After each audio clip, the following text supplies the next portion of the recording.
She arrived on the afternoon train carrying a trunk so heavy it took two grown men to lift it off the platform, and she would not say one word about what was inside. The whole town of Harrow Flats started talking before she even reached the farm. Some said gold, some said a body. Nobody knew the truth would almost get her killed before the year was out. If you want to know what was locked inside that trunk, stay with me to the very end of this story. Hit like, drop a comment with the city you're watching from so I can see just how far this story has traveled. Now let's begin.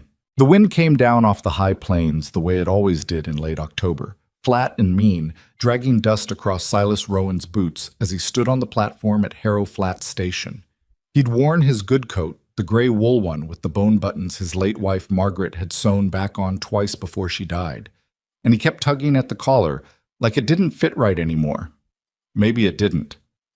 A man's body changed after 3 years of working a wheat farm alone. His shoulders had gotten wider, his hands harder, but something in his chest had gone the other way. Smaller, more closed off, like a door somebody had nailed shut from the inside. He checked his pocket watch. 2:20. The eastbound was running late, same as it always ran late, and the platform was nearly empty except for old Ezra Dunmore sweeping the boards outside the depot office and a stray dog sniffing around the freight cart. "She coming today, Silas?" Ezra called out, not even looking up from his broom. "Supposed to." "Mail order, is she?" "Mail order is—" Silas didn't answer right away.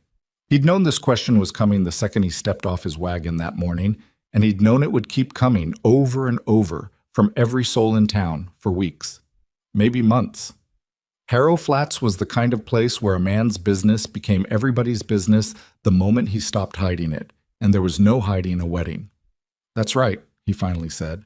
Ezra straightened up, leaned on his broom handle, and gave Silas a look that was somewhere between pity and curiosity. "Heard she's from Boston." "Heard that too."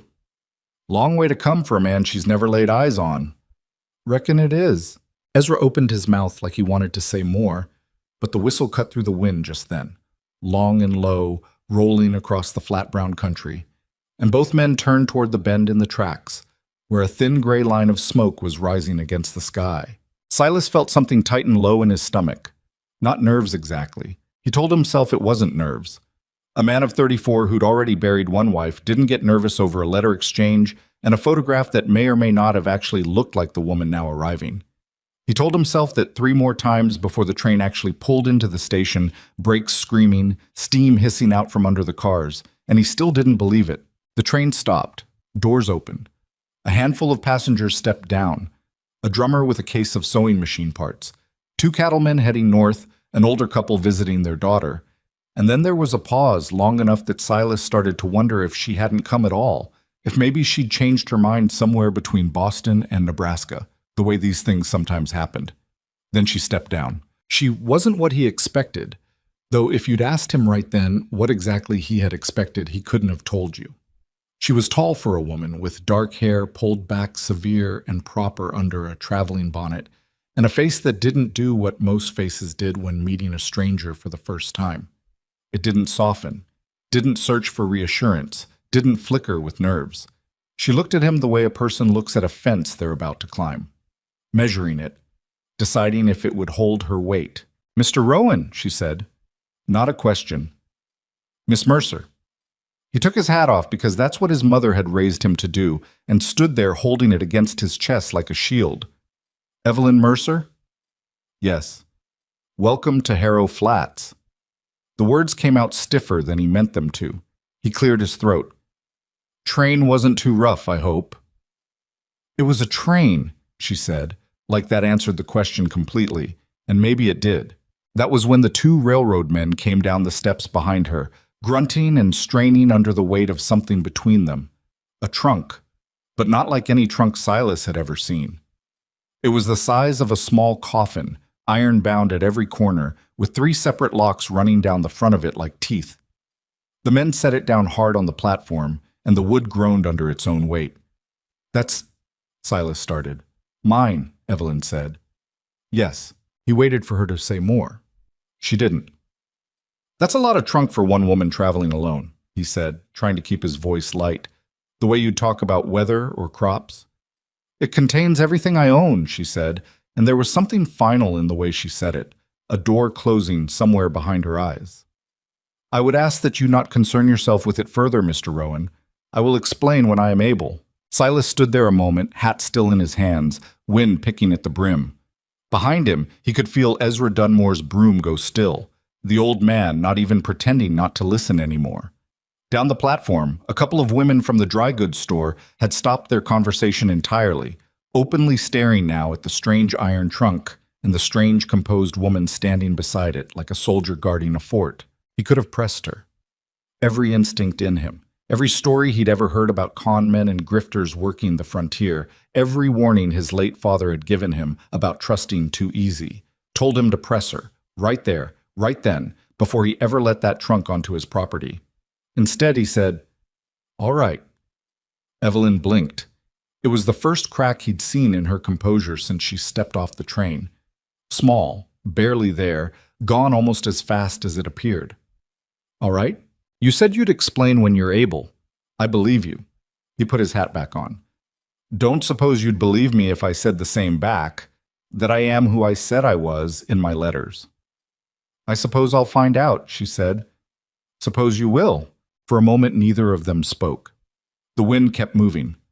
Somewhere down the platform, the cattlemen were arguing about a price on steers, and the drummer was counting his sewing machine cases out loud, and none of it touched the strange, careful quiet that had settled between Silas Rowan and Evelyn Mercer. "I'll get the wagon brought round," he said finally. "Take a minute to load that trunk of yours. She's heavy."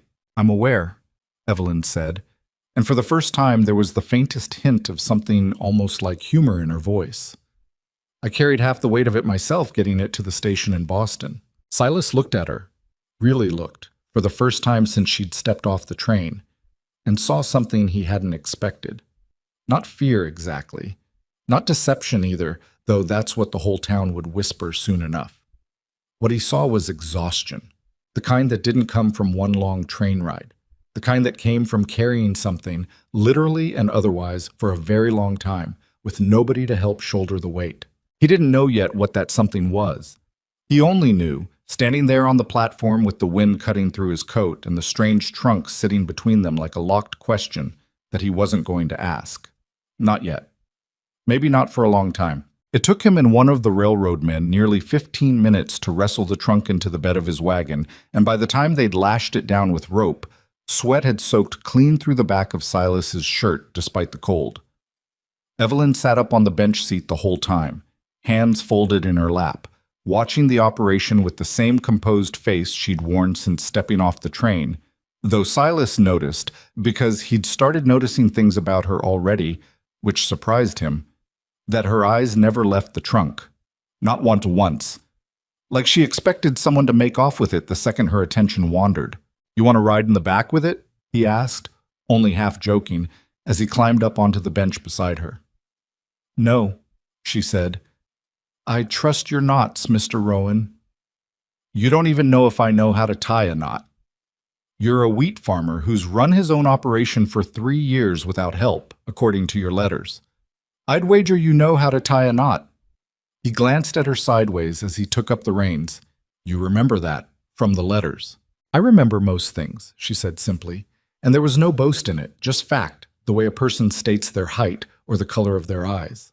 The ride out to the Rowan farm took the better part of an hour, the wagon creaking over the rutted road that cut through the brown autumn fields, fence posts ticking by one after another like the seconds on a clock nobody wanted to watch.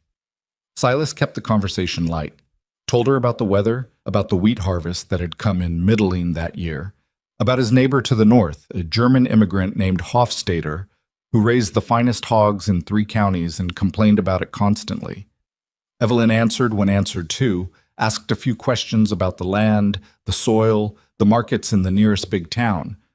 Questions that struck Silas as oddly sharp for a woman who'd spent her whole life, by her own account, in Boston working as a bookkeeper for a shipping firm. "You know about wheat prices?" he asked, surprised, after she'd asked specifically what he'd gotten per bushel that year and whether he sold through a broker or direct to the mill. "I know about numbers," she said. "Wheat is numbers, same as anything else. Supply, demand, weight, weather. It's not so different from ledgers and freight manifests. Most women I've known wouldn't think to ask. Most women you've known were likely never given the opportunity to think about it, Evelyn said, and there wasn't any anger in her voice, just a kind of tired honesty, like she'd had this exact exchange 100 times before and had long since stopped expecting it to go any differently. Silas didn't have an answer for that. He kept the wagon moving, the wheels groaning over a rut, the iron trunk shifting slightly in the back with a low metallic clank that made them both glance back at it for half a second before looking forward again. The farmhouse came into view as the sun started its long slide toward the horizon. A modest two-story place with a wraparound porch that Margaret had loved and that Silas hadn't found the heart to sit on much since she'd passed. The barn stood off to the east, weathered gray, and beyond it the wheat field stretched out flat and shorn, waiting for winter. "This is it," he said, pulling the wagon up near the porch steps. "Not much, but it's mine. Ours now, I suppose." Evelyn looked at the house for a long moment, her face unreadable, and then she said something that caught him off guard. "It's more than I had." "More than you had where?" "Boston's a city full of houses." "Houses aren't always homes, Mr. Rowan," she said, and climbed down from the wagon before he could ask what she meant by that. Getting the trunk off the wagon and into the house was its own ordeal. Silas had to fetch a plank from the barn to use as a ramp, and even then, it took every ounce of strength he had, working alongside Evelyn, who, despite her proper traveling dress, put her shoulder into it without a word of complaint or hesitation, to drag the thing up the porch steps and through the front door. By the time they got it settled in the corner of the front room, both of them were breathing hard, and Silas's hands were raw from the iron edges. "Where do you want it?" he asked, wiping his forehead with his sleeve. "There's fine," Evelyn said, looking down at the trunk like she was reassuring it, or maybe reassuring herself. "For now." "For now," Silas repeated, "until I find a more permanent arrangement." He wanted to ask. God help him. He wanted to ask so bad the question sat right behind his teeth, pressing to get out. "What's in it? What are you running from? Why does a woman with a bookkeeper's hands and a banker's vocabulary need 3 locks on a trunk the size of a coffin?" But he thought about what she'd said on the platform. "I will explain when I'm able." And he thought about the exhaustion he'd seen in her eyes, and something in him, something stubborn and quiet that had been there since he was a boy, watching his own father refuse to ask his mother about the year she'd disappeared to her sister's house in Ohio without explanation, made him swallow the question whole. "Supper's simple," he said instead. "I'm not much of a cook, but there's stew on the stove from yesterday, and bread Mrs. Hofstadter brought over. Figured you'd be tired from the trip." Something shifted in Evelyn's face, not quite surprise, but close to it, like she'd braced for a different reaction and hadn't gotten it. "Thank you," she said, quieter than before. "That's thoughtful." "Not much trouble," Silas said, already heading toward the kitchen to hide whatever was happening on his own face, because he wasn't entirely sure what it was either. They ate supper at the small table in the kitchen, the lamp throwing long shadows across the walls, and the conversation was careful in the way 2 strangers' conversations are careful, both of them testing the ground before putting full weight on it. Evelyn asked about Margaret, not directly, but circling it, asking how long he'd been alone on the farm, and Silas found himself telling her more than he meant to. About the fever that had taken Margaret 2 winters back, fast and merciless, gone in 11 days from first cough to burial. About how the house had gone quiet after, quiet in a way that wasn't peaceful, just empty.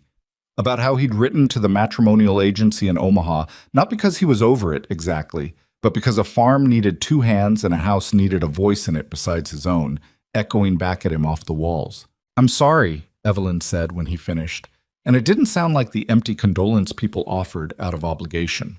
It sounded like she meant it. "You don't have to be sorry. Wasn't your doing." "No, but I know what it is to lose something you built your whole life around."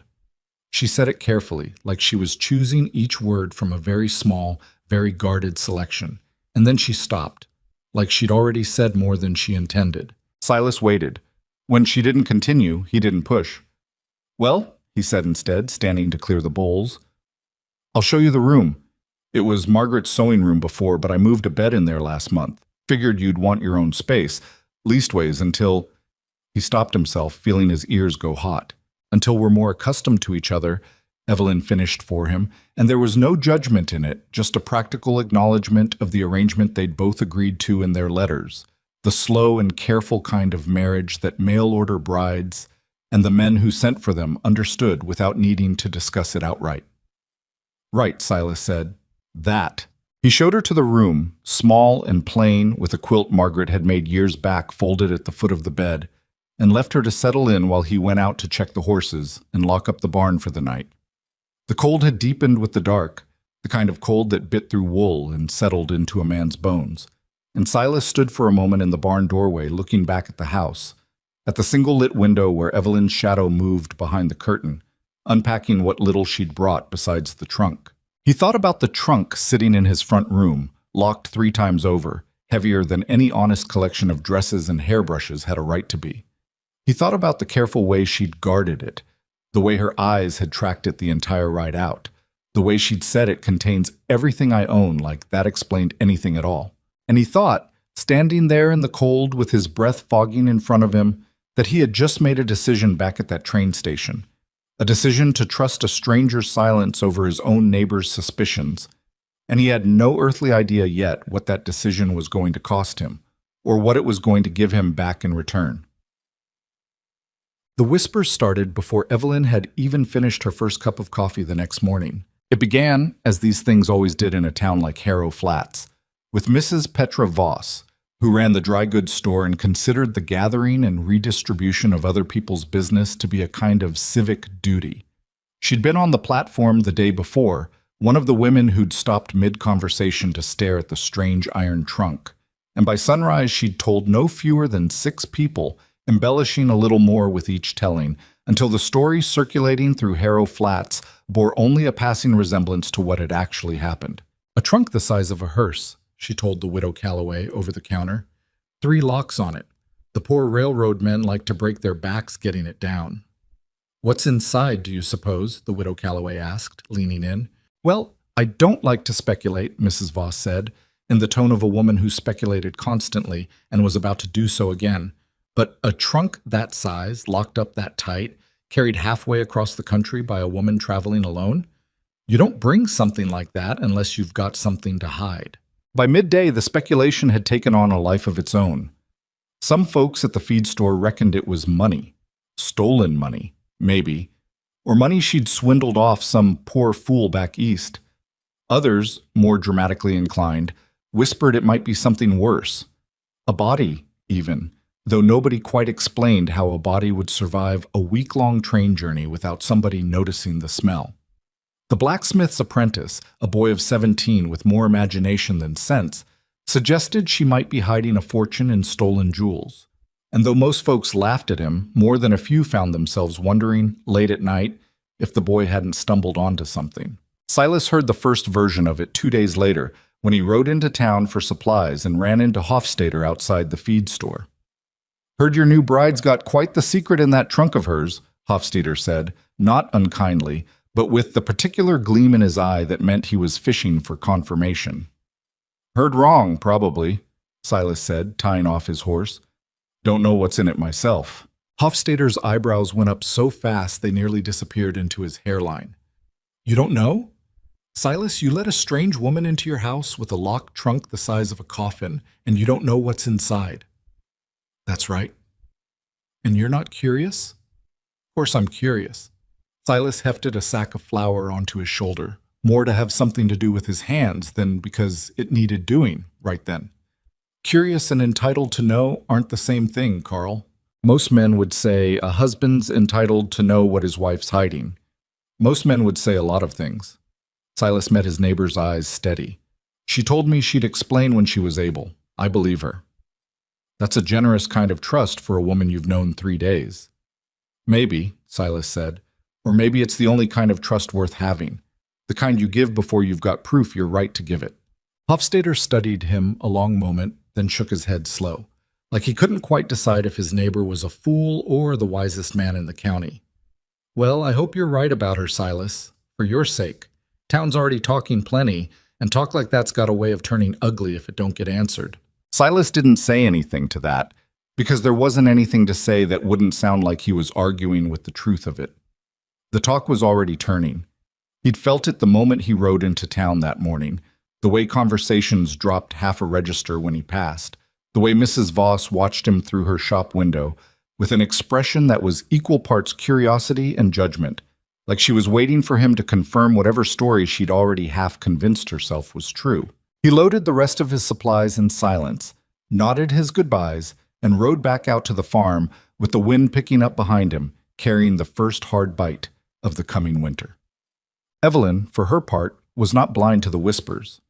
She felt them the one time she'd gone into town herself, 3 days after arriving, to post a letter she folded carefully into a plain envelope and addressed in handwriting so neat and controlled it looked almost like print, and which she would not let Silas see the contents of, though he hadn't asked.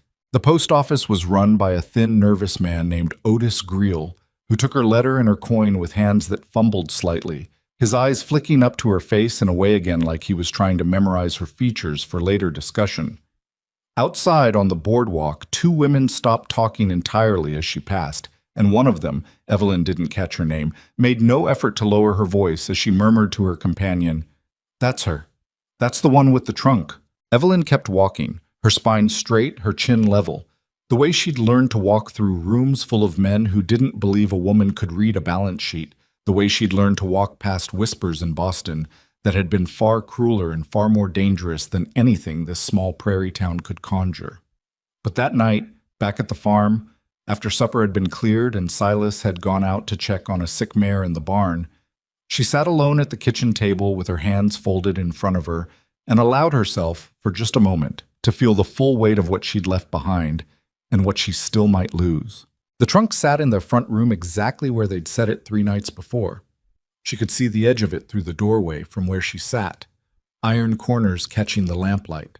2 keys hung on a thin chain around her neck, hidden beneath the high collar of her dress, and she touched them now without quite meaning to, the way another woman might touch a wedding ring or a locket with a photograph inside. She thought about Silas Rowan, his rough, careful hands, his quiet way of asking nothing, the surprising gentleness underneath all that prairie stoicism. She thought about the way he'd said all right on the platform, no hesitation, no demand for explanation, just trust extended like a hand across a gap neither of them could fully see the bottom of. She did not know yet whether that trust would survive what was coming. She only knew that somewhere east of Nebraska, men with expensive lawyers and uglier intentions were still looking for her, and that the trunk in the front room held the proof of everything they wanted and everything she'd fought to keep, and that sooner or later, sooner, probably, given how fast trouble traveled once it caught a scent, they would find her. She just hadn't expected to care, quite this much, about what it would cost the quiet, decent man sleeping down the hall, when they did. The first hard frost came at the end of that week, turning the fields silver-white before dawn, and forcing Silas out before light to break ice on the water trough. Evelyn rose early, too, earlier than he expected, given she'd been a city woman her whole life. And by the time he came in from the barn, stamping cold off his boots, he found she'd already gotten the stove going and was sitting at the kitchen table with his account book spread open in front of her, a pencil in hand, her brow furrowed in concentration. "Those are private," he said, more startled than angry, standing in the doorway with frost still melting off his eyelashes. "They were sitting on the desk in the front room," Evelyn said, not looking up. "I wasn't prying. I was curious how the farm's finances were structured, and I happened to notice some discrepancies." Discrepancies. "Your grain sales from August. You sold through Crandall and Boyce, the brokers in town?" "That's right. Same as everybody around here." "You're being shorted, Mr. Rowan." She turned the ledger toward him, tapping a column of figures with the end of her pencil. "Their weighmaster scale is reading consistently low against the going market rate. I'd estimate by nearly 8%, based on the numbers here, compared to the railhead price posted in the Omaha papers the same week. You're losing money every single time you sell to them, and you likely don't realize it because the shortfall's small enough each time to look like ordinary variance." Silas stared at her, then at the ledger, then back at her. 8%. Possibly more. I'd need to see your full sales record going back further to be certain, but based on 3 months alone, you've likely lost upward of $40 you shouldn't have. $40 was not a small sum to a man scraping by on one season's wheat. Silas pulled out the chair across from her and sat down slow, like his legs had suddenly decided they needed the support. How do you know all this? Reading a ledger, catching a thing like that? That's not common sense. That's training. Evelyn was quiet a moment, her pencil still against the page. I worked for 6 years as a bookkeeper for a shipping concern in Boston, she said finally. Before that, I helped manage accounts for my late father's business. Numbers were never something anyone needed to teach me twice. Your father had a business? He did.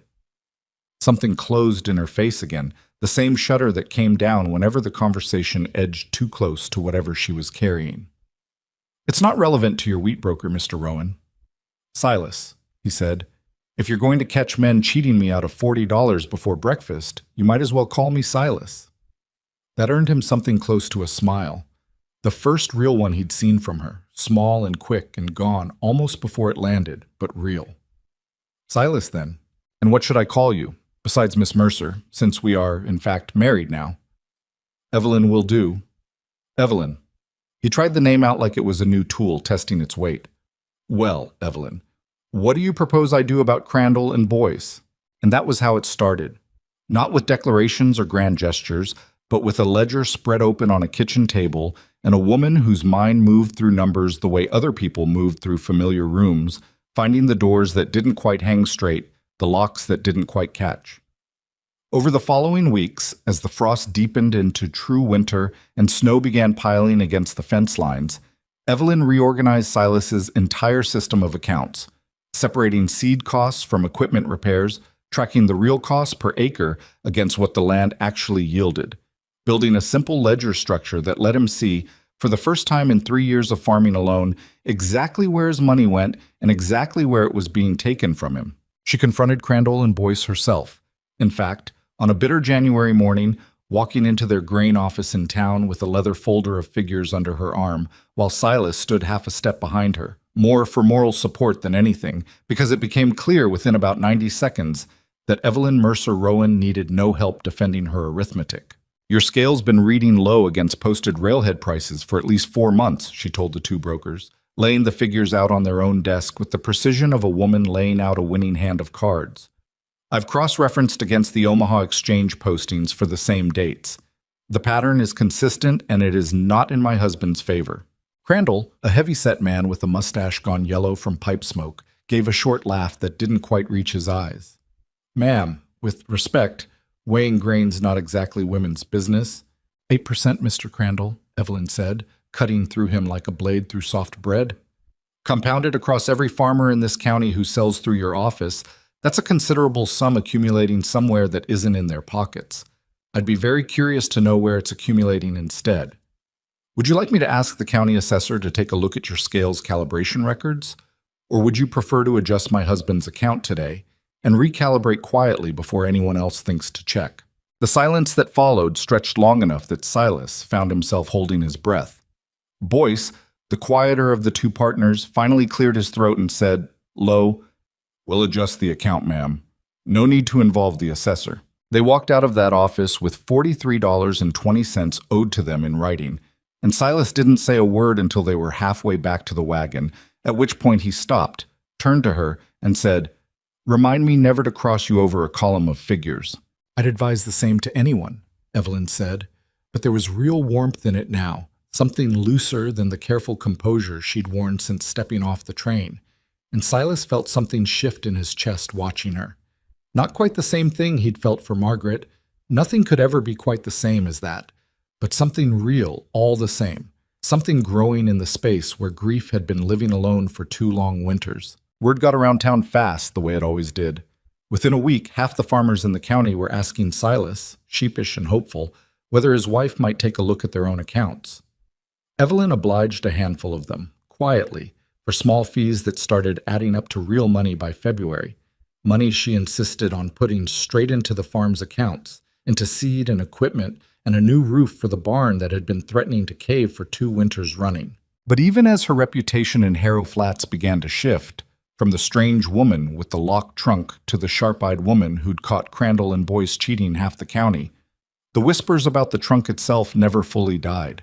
If anything, they grew stranger, more elaborate, fed by the very fact that nobody had an explanation. A woman with that kind of mind for numbers, that kind of education, that kind of bearing.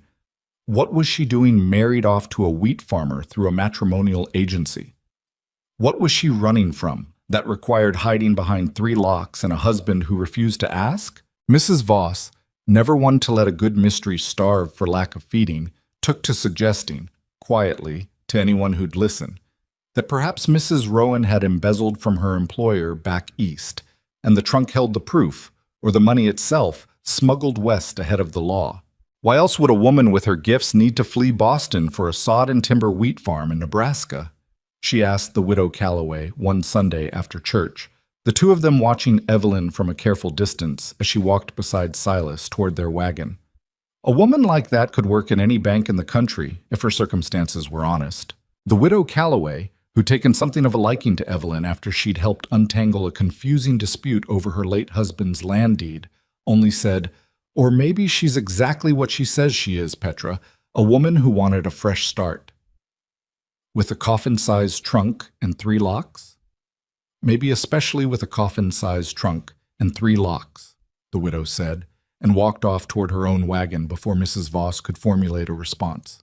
But the suspicion didn't fade so easily for everyone, and it found its sharpest voice in the form of Reverend Caldwell's wife, Agnes, a woman whose moral certainty had never once in her life been troubled by an inconvenient fact. At the February church social, held in the schoolhouse with the windows fogged from cold breath and the wood stove working overtime against the wind outside, Agnes Caldwell cornered Evelyn near the refreshment table while Silas was occupied helping move benches. "I do hope, Mrs. Rowan," Agnes said, in the particular tone of a woman who hoped no such thing, "that whatever you're hiding doesn't bring trouble down on this community. We're a small town. We look after our own." Evelyn met her gaze without flinching, the same way she'd met every suspicious gaze since the train platform. "I'm aware you're a small town, Mrs. Caldwell. I've found the people here to be largely decent and hard-working. I'd hate to see that decency curdle into something uglier over a trunk full of belongings that concerns nobody but myself and my husband." "Your husband seems remarkably unconcerned for a man who's never seen inside it." "My husband," Evelyn said, "trusts me. It's a quality I find in rather short supply most places I've lived, Mrs. Caldwell, and I value it accordingly. I'd ask you to extend him the same courtesy of trust you'd want extended to yourself, were your own circumstances ever questioned so freely at a church social." Agnes Caldwell's mouth opened and closed once, finding nothing immediately to say to that, and Evelyn took the opportunity to excuse herself, crossing the room to where Silas stood, his cheeks reddened from the cold and the exertion of moving furniture, looking up at her arrival with an easy, unguarded smile that made something in her chest ache in a way she hadn't let herself feel in a very long time. "Everything all right?" he asked, catching something in her expression. "Fine," she said, Mrs. Caldwell extending her usual warmth. Silas snorted. "She extend any to you, or just suspicion?" "The latter, mostly." "Don't mind her. Woman's never met a piece of gossip she didn't want to marry." He held out his arm, an old-fashioned gesture that felt strange on him, like he wasn't quite used to offering it, but he offered it anyway. "Come on, I think Hofstadter's about to lose at checkers to his own 12-year-old, and I don't want to miss it." She took his arm, and as they crossed the crowded schoolhouse together, she caught sight of her own reflection, faint and distorted, in the dark window glass. A woman with a husband's arm under her hand and a trunk full of secrets waiting back home. And for the first time since she'd boarded that train in Boston, she let herself wonder if it might be possible to have both. The truth and the trust. The trunk and the man who never asked what was inside it. She didn't know yet how close that trust was about to come to breaking, how the coming weeks would test Silas Rowan's quiet faith against pressure no small-town husband should have had to bear, against neighbors who would push harder and louder for answers, against a winter that would deepen around them even as something else, something colder and more deliberate, began making its way west from Boston, carried not by train this time, but by men who had spent considerable money making sure they would not be easily stopped. For now, though, in the warm, crowded schoolhouse, with the wind howling outside, and Hofstadter genuinely losing at checkers to his daughter amid general laughter, Evelyn Mercer, Rowan allowed herself one quiet, unguarded evening of something that felt almost like belonging. It wouldn't last. But she would remember it later, as the night she first let herself hope. February gave way to a March that didn't feel like spring so much as winter, changing its mind every other day, snow melting into mud, and then freezing hard again overnight, the kind of weather that cracked wagon wheels and tempers in equal measure. Silas spent those weeks repairing what the winter had broken: fence posts heaved up by frost, a section of barn roof that had finally given in despite Evelyn's money going toward it back in February, the well pump that kept seizing in the cold.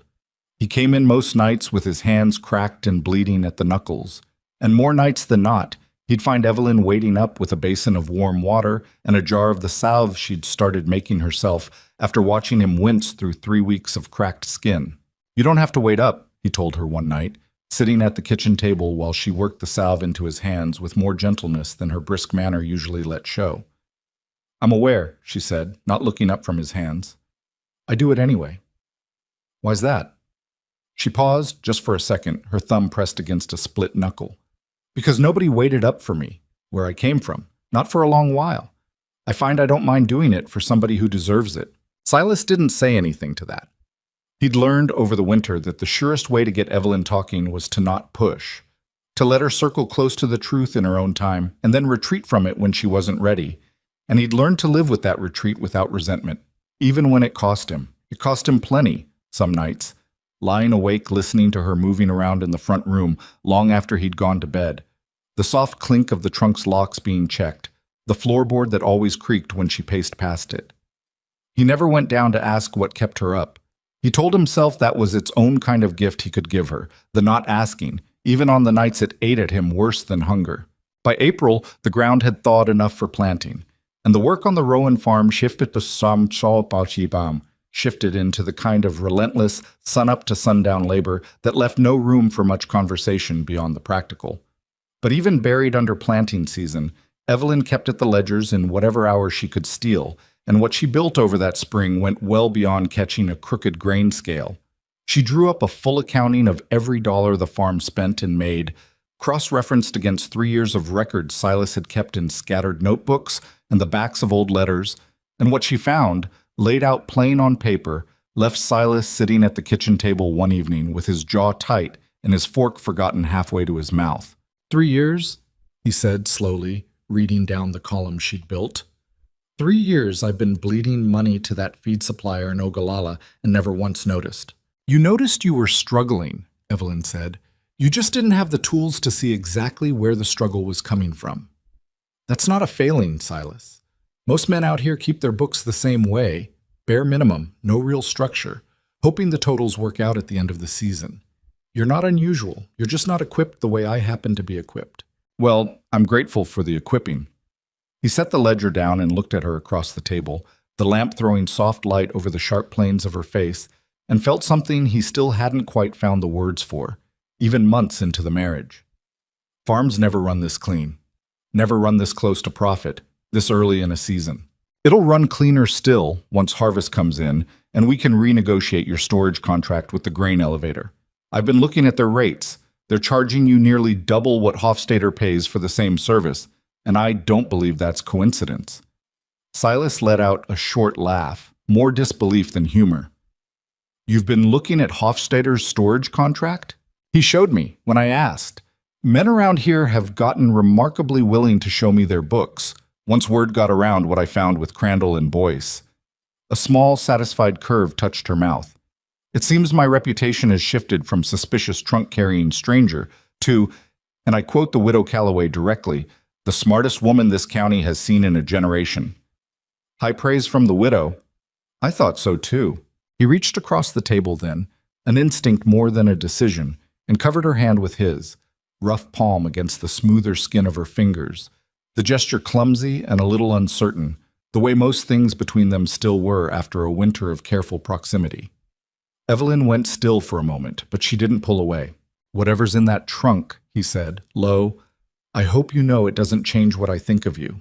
Not the finding out, and not the not knowing either. I married a stranger in October because I needed help on this farm, and I was lonelier than I'd admit to anybody, including myself. I got a whole lot more than I bargained for, and none of it disappoints me. For a long moment, Evelyn didn't speak. When she did, Her voice had gone thinner than usual, stretched tight over something underneath. You may feel differently, Silas, when you understand what's in it. I need you to know that possibility exists before you go making promises you might regret. I don't make promises I regret, he said. Never have. You've never had reason to test that before. Maybe not. He squeezed her hand once and let go, because pushing further felt like the wrong kind of pressure, the kind that would make her retreat further instead of closer. Eat your supper. It's getting cold. She ate, and the conversation moved to safer ground. The price corn was fetching that spring, whether the Hofstadter girl was sweet on the schoolteacher's son, the kind of small, ordinary talk that two people settling into a real marriage trade back and forth without thinking much about it. But Silas noticed that night and many nights after that Evelyn's eyes kept drifting toward the trunk in the front room with a particular kind of watchfulness that hadn't been there in February. Not just guardedness anymore, but something closer to dread, like she could feel some clock ticking down toward an hour she wasn't ready for. The trouble that had been building quiet beneath the surface of Harrow Flats finally broke open at the town meeting held in late May, called to discuss repairs needed on the bridge over Coon Creek before summer floods made the crossing impossible. Most of the county's farmers turned out, packed into the schoolhouse with its windows thrown open against the early heat, and the bridge business got handled quick enough. A small assessment on every landowner, split fair, the kind of practical matter Harrow Flats handled efficiently when it wasn't busy gossiping about something more interesting. It was after the official business that Reverend Caldwell, never a man to let an opportunity pass unused, rose from his seat near the front and cleared his throat in a way that announced he had more to say than bridge repairs.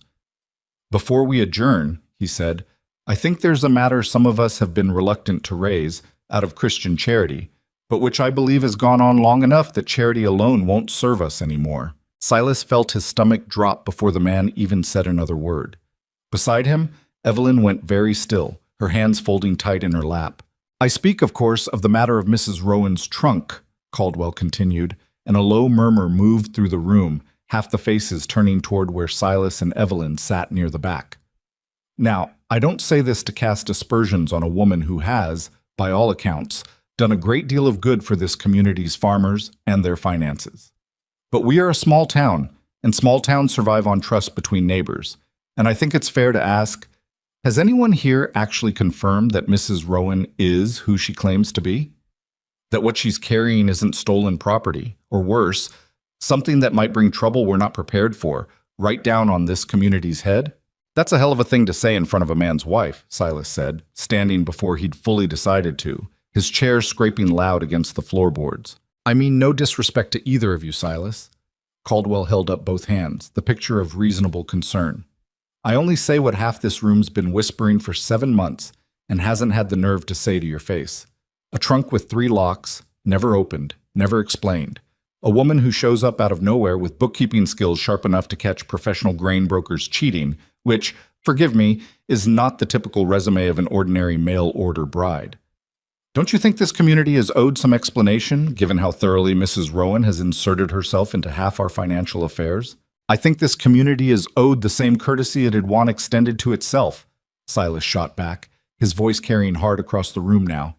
And I think my wife's business is my wife's business, and the only person in this room she owes any explaining to is me, and I haven't asked because I trust her, which is apparently a stranger notion to some of you than basic decency. A few voices rose in support, Hofstadter's loud among them, and the widow Calloway's sharper still. But just as many faces in the room stayed tight and unconvinced, Mrs. Voss chief among them, arms crossed, lips pressed into a thin line of vindicated suspicion. It was Evelyn who finally rose, and the room went quiet the moment she did, her composure settling over the gathered crowd like a hand pressing down a flame. I understand the concern, she said, her voice carrying without needing to be raised, the same flat, controlled tone she'd used months ago facing down Crandall and Boyce over their crooked scale. I understand that a stranger's secrets feel like a threat, especially in a community small enough that everyone's business touches everyone else's eventually. I won't pretend that's an unreasonable fear. She paused, and for a moment Silas thought, hoped, dreaded, that she might finally say it, right there in front of the whole town, whatever truth had been locked behind those 3 iron clasps since October. But instead she said, "What I will say is this. I have brought nothing into this community but honest work and honest correction of dishonest practices that were costing every farmer in this room money they couldn't spare. I have given you no reason in 7 months to doubt my character beyond the simple fact that I keep my own counsel about my own past, which is a right I believe belongs to any person, man or woman, regardless of how curious their neighbors might be. When I am able to explain, I will. Until then, I'd ask that this community extend me the same trust my husband has, which is more than I had any right to expect and more than I will ever stop being grateful for." She sat back down. The room stayed quiet a long moment, Caldwell visibly searching for a rebuttal and not quite finding one solid enough to voice in front of a crowd that had largely sided by their silence, if nothing else, with the woman who'd saved most of the money over the winter. The meeting broke up shortly after, but the damage, or the seed of it anyway, had been planted, and Silas could feel it in the way people filed out past them, some offering quiet nods of support, others avoiding his eye entirely, like trouble might be catching if you stood too close to it. They rode home in silence, the wagon creaking over the dark road, stars coming up hard and bright over the flat black country. It was Evelyn who finally spoke. Somewhere past the halfway point, her voice smaller than Silas had heard it since the train platform. "I'm sorry," she said, "for the position that put you in. Standing up in front of your whole community, defending a wife who won't even tell you what she's defending. Don't apologize for Caldwell being a busybody with a pulpit," Silas said. "That's his failing, not yours." "It's not just him, though. It's everyone. It's going to keep happening, Silas. Worse than tonight, probably, the longer it goes on." She was quiet a moment, watching the dark field slide past. "There are people looking for me. I haven't lied to you about that. Not directly, but I haven't told you the whole truth either, and I think tonight made it clear I owe you more than I've given." Silas kept his eyes on the road, his hands steady on the reins, though his heart had picked up considerable speed at those words. People looking for me, said so plain, so finally, after 7 months of careful silence. "You don't owe me anything you're not ready to give," he said. "I meant what I said back in October. I'll wait as long as it takes." "I know you would."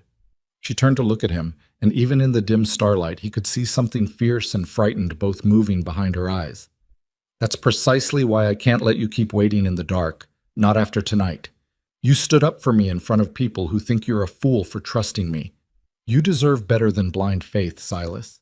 You deserve the truth, or at least enough of it to know what you're standing in front of when you defend me." "All right," he said, and his pulse was hammering now, because 7 months of patient not asking had built toward this exact moment without him quite realizing it, and now that it had arrived, he wasn't sure he was ready for whatever came next.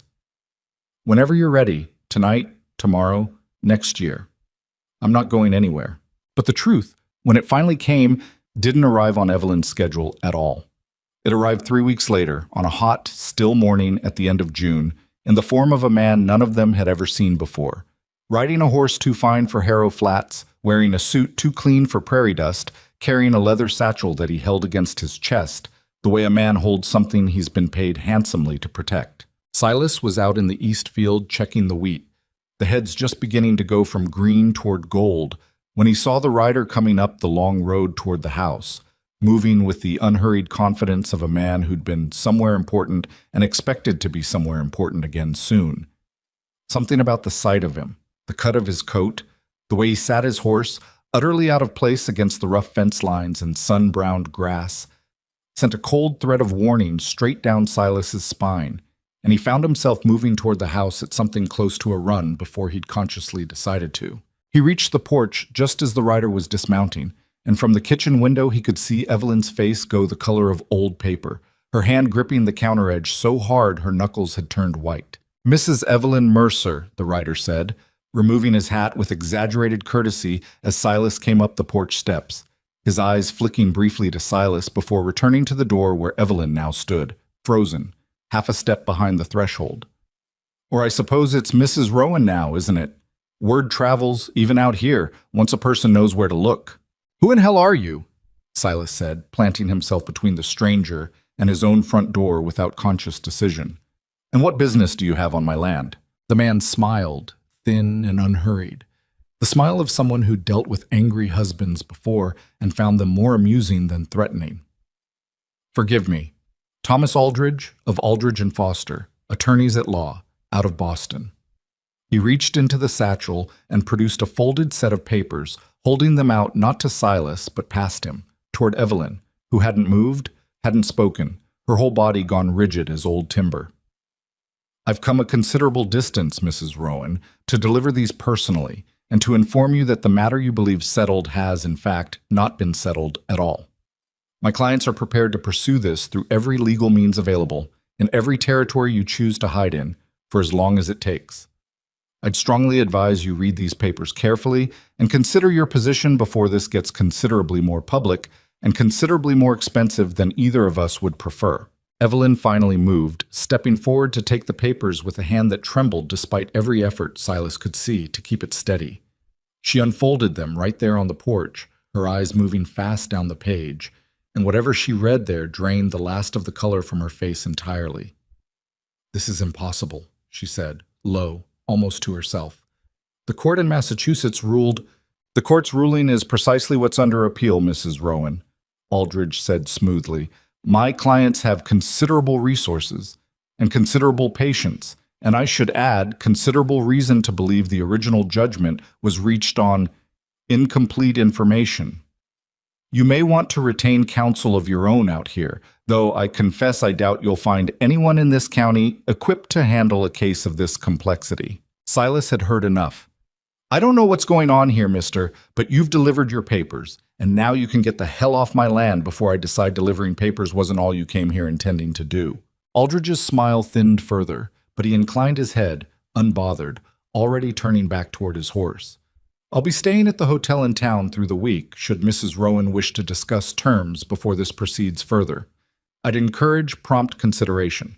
My clients aren't known for their patience, Mr. Rowan, and the longer this drags, the less generous any eventual settlement is likely to be." He mounted and rode off the way he'd come, unhurried, leaving behind a silence on the porch so heavy Silas could hear his own heartbeat in it. Evelyn stood with the papers clutched in both hands now, staring after the rider's retreating shape. And when she finally turned to look at Silas, her composure had cracked clean through for the first time since he'd known her, tears standing bright and furious in her eyes. "I'm sorry," she said, the words breaking apart as they left her. "I thought I'd put enough distance, enough time. I thought Nebraska was far enough that they'd stopped looking, or given up, or—" She stopped, pressing the back of her hand hard against her mouth, fighting for the control that had carried her through 7 months of whispers and suspicion, and now seemed to be failing her at the worst possible moment. Silas closed the distance between them in 3 steps and took her by the shoulders, gentle but firm, the way you'd steady something precious that was about to fall. "Evelyn, look at me." She did finally, her breath coming hard and uneven. "Whatever's in that paper," he said, "whatever's coming for you, it's coming for both of us now. You hear me? I didn't marry you to hand you over to some city lawyer in a clean suit the first time trouble showed up at the door." "You don't understand what you're agreeing to," she said. "You don't even know what this is about." "Then tell me," Silas said, and his voice had gone quiet now, steady, 7 months of patient waiting finally arriving at its end. "Tell me now, Evelyn, whatever it is. I've waited as long as I could stand to wait, and I'd wait 100 more years if you asked me to. But I think we're past the point where waiting helps either one of us. So tell me, what's in that trunk that's got Boston lawyers riding out here on fine horses, threatening you on my own front porch?" Evelyn looked at him for a long moment, the paper still trembling in her grip, the late June sun beating hot and merciless across the yard behind them, and somewhere out past the barn, a meadowlark kept singing like the whole world hadn't just tilted sideways beneath their feet. "Come inside," she said finally, her voice steadier now, like she'd reached some decision she'd been circling for 7 long months and had finally let herself land on it. "Bring the lamp from the kitchen, even though it's daylight. I think we're going to need to see clearly for this, and I'd rather show you than tell you." She turned and walked toward the front room, toward the trunk that had sat locked and silent in the corner since the night they'd dragged it up the porch steps together. And Silas followed her, his heart hammering, 7 months of unasked questions about to find their answer all at once. The front room smelled like dust and the cedar oil Evelyn used on the floorboards, and the afternoon light came in slanted and gold through the west window, catching motes of dust hanging in the air the way they always did this time of day. Silas set the lamp down on the side table even though she'd asked him to bring it, because the daylight was plenty. But he understood now it wasn't really about the light. It was about having something steady to hold on to. Evelyn knelt in front of the trunk and reached up under the high collar of her dress, drawing out the thin chain she'd worn every single day since the train platform, the one Silas had noticed but never once asked about, not in 7 months of marriage. 2 small iron keys hung from it, warm from being pressed against her skin all day. Her hands weren't steady. He watched her fumble the first key into the lock, watched her take a breath that shook on the way in, and he crouched down beside her without a word, close enough that his shoulder brushed hers, close enough to say without saying it that whatever came next, he wasn't going anywhere. "The third lock doesn't have a key," she said, her voice low. "It's a combination. My father taught me how to set it the year before he died. 4 numbers. I've never told anyone, not even the lawyers who handled the estate." "You don't have to tell me now either," Silas said. "Not if it's not part of this." "It is, actually." A small, broken sound came out of her that might have been meant as a laugh. "The numbers are the date my father signed the company over to me. The day everything started and the day everything started going wrong, both at once." She turned the dial with practiced, careful fingers. Left, right, left again. A 4th turn that clicked home with a sound like a held breath finally released, and the 3rd lock sprang open. For a moment she just knelt there with both hands flat on the lid, not lifting it, like she needed one more second of the world being simple before it stopped being simple forever. Then she opened the trunk. Silas didn't know what he'd expected. Months of town gossip had filled his head with a dozen competing pictures. Stolen gold, a hidden weapon, something shameful and small that a person might carry across half a country rather than face. What he saw instead, layered in careful, almost reverent order, was paper. Stacks and stacks of it, bound in ribbon and leather folders, ledgers thick as Bibles, deeds with wax seals gone brittle at the edges, and beneath all of it, wrapped in oilcloth, bundles of currency that made his breath catch, even before he understood what he was looking at. "Evelyn," he said, quiet, "how much money is in this trunk?" $11,400 in cash, she said, like she was reading it off a ledger rather than saying it out loud for the first time to another living soul. "There's considerably more than that in the accounts the deeds represent. I didn't dare carry everything in currency. Too dangerous, too heavy, and frankly too suspicious for a woman traveling alone." She lifted one of the leather folders, holding it like it weighed more than its size suggested. "These are property records, grain elevators in 3 states, warehouse contracts, shipping agreements with rail lines from Chicago to the coast. My father built Mercer Grain and Trade from a single mill in Lowell into one of the largest grain concerns in New England, over 30 years, and when he died, he left every bit of it to me." Silas sat back slowly on his heels, staring at the trunk, at the careful, terrible weight of what had been sitting in his front room since October, 3 feet from where he ate his supper every night, locked tight against a truth he'd been too proud, or too patient, or maybe just too scared to ask after. "You're—" He searched for the word and couldn't quite find one that fit what he was looking at. "You're rich." "I was," Evelyn said. "I am, technically, though it's been contested in court for the better part of 2 years now, which is rather the point of all of this." She set the folder down with care, like it might break, though Silas understood by now it was her hands that felt breakable, not the paper. "My father had 2 partners when he built the company, men he trusted, men who'd worked beside him for decades. When he died, they contested the will. Said a woman couldn't possibly manage an operation that size, that the company would collapse within a year under my direction, that my father, in his final illness, hadn't been of sound enough mind to make such a decision. They took it to court. And you won." "I won." Something hard and proud flickered briefly across her face, the first real fire he'd seen since she'd opened the trunk. "I spent 18 months in courtrooms proving I understood every ledger, every contract, every shipping manifest better than either of them did. I hired my own counsel with money I'd saved from years working as a bookkeeper before my father's death, because I refused to touch the company's funds while the matter was disputed, even though I had every legal right to. I won, Silas. The court ruled decisively in my favor. Full control of Mercer Grain and Trade, exactly as my father intended. Then why, Silas said slowly, are there lawyers riding out here from Boston telling you it isn't settled? Evelyn's jaw tightened. Because winning in court and being left alone are two entirely different things. My father's former partners, Harlan Voigt and his associate, a man named Edmund Pratchett, didn't accept the ruling so much as regroup. They began a campaign, quiet at first, to make my life as the head of that company impossible. Contracts mysteriously fell through. Suppliers who'd worked with my father for 20 years suddenly found reasons to take their business elsewhere. There were whispers about my character, about improprieties that never existed, spread through every social circle that mattered in Boston business. And then, 6 months after I won in court, someone broke into my offices at night and very nearly burned the entire building down, along with every record proving my legal ownership. Silas felt something cold settle in his chest. Someone tried to kill you? Someone tried to destroy the evidence that I owned anything at all, Evelyn said.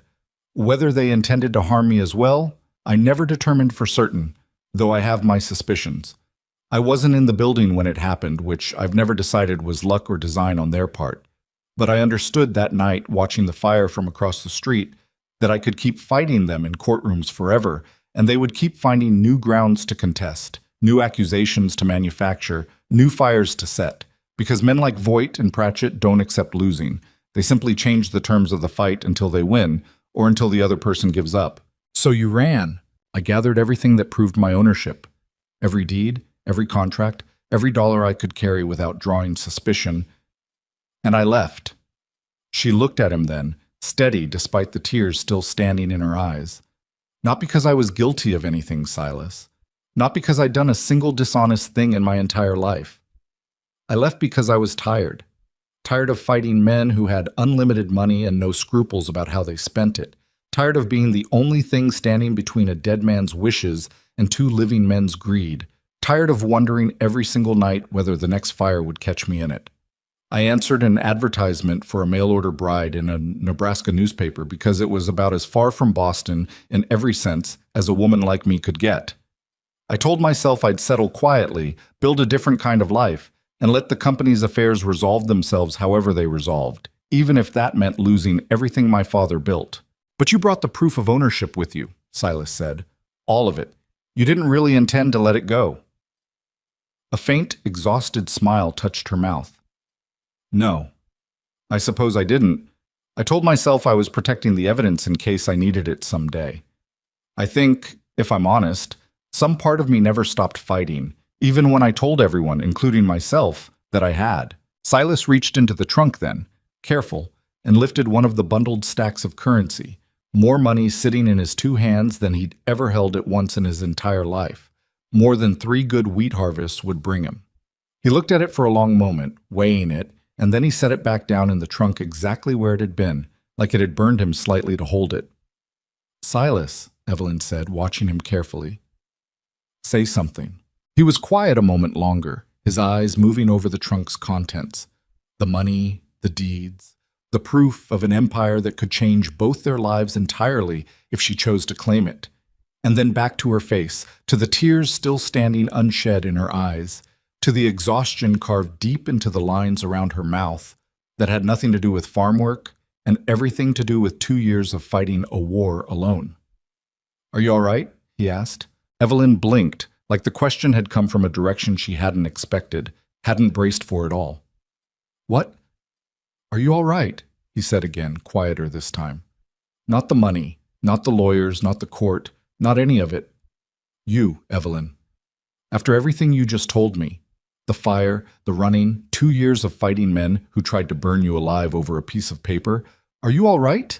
Something in her face simply came apart then, the careful composure she'd worn like armor since the moment she stepped off that train cracking clean through all at once. And she pressed both hands over her mouth as the tears finally broke loose, silent at first and then not silent at all, her shoulders shaking with something that looked less like crying and more like 7 months, 2 years really, of held breath finally letting go. Nobody's asked me that, she said, when she could speak again, her voice wrecked and small in a way Silas had never heard it. Not once. Not the lawyers, not the judge, Not my father's old friends who took Voight and Pratchett's side because it was easier than crossing two powerful men. Everyone wanted to know about the company, the ledgers, the money, the legal standing. Nobody once asked if I was all right. "Well, I'm asking," Silas said, and he reached out and pulled her against him, careful at first and then not careful at all when she came willingly, burying her face against his shoulder while the trunk sat open beside them. $11,000 and a dead man's empire spilled out in plain daylight, suddenly the least important thing in the room. "I don't care what's in that trunk, Evelyn. I care that you've been carrying all this alone for 2 years, married to me for 7 months, and still carrying it alone. Because you were scared of what I'd think, or what I'd want, or whether I'd start looking at you different once I knew you had money enough to buy this whole county twice over. Wouldn't you?" she said against his shoulder, muffled, raw. "Most men would." "Most men aren't me," Silas said, and there wasn't any boast in it, just plain fact, the same way she'd once told him she remembered most things. "I married a stranger because I needed help on a farm, and I was lonely enough to take a chance on a letter and a photograph.